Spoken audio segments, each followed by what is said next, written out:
I'm going to go over a wee bit today about some of your essentials when you come to cooking, doing things at home, just some ideas, some thoughts. A lot of people will say you've got to go out and get some really good quality knives. Not everybody can afford to go and get good quality knives.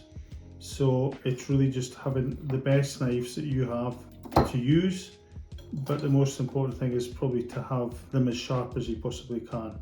And like we go back to knives, there's various knives, as you say, sizes. Again, it's really down to what, the bigger the thing you're cutting, probably the bigger your knife you're after.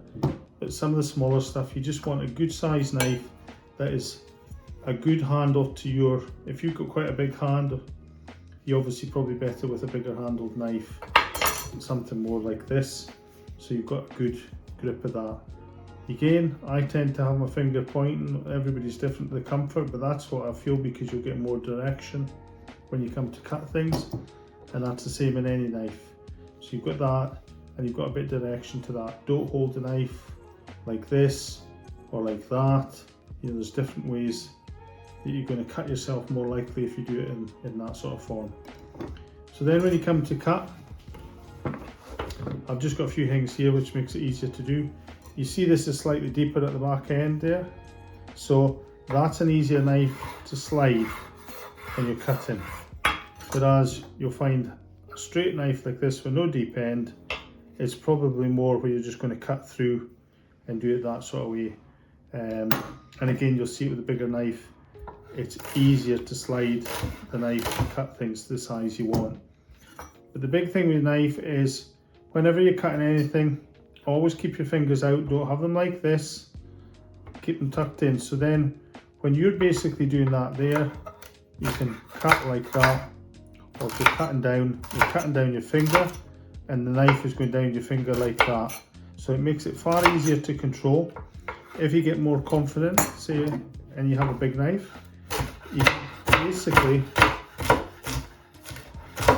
it's a lot easier. Obviously different things you'll cut will be different in the sense of how they come out. So again, it's just a bit of practice, and always think, sometimes if you're going to make a bowl of soup, or a pan of soup, it's better just to practice then on the vegetables, get a chance to use the knife, and then you can cut things, for that. Again, the better the peeler, the easier the knife it becomes to peel.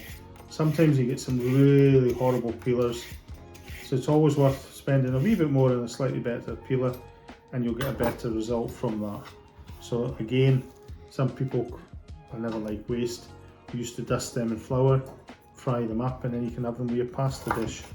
So yeah, just a few ideas.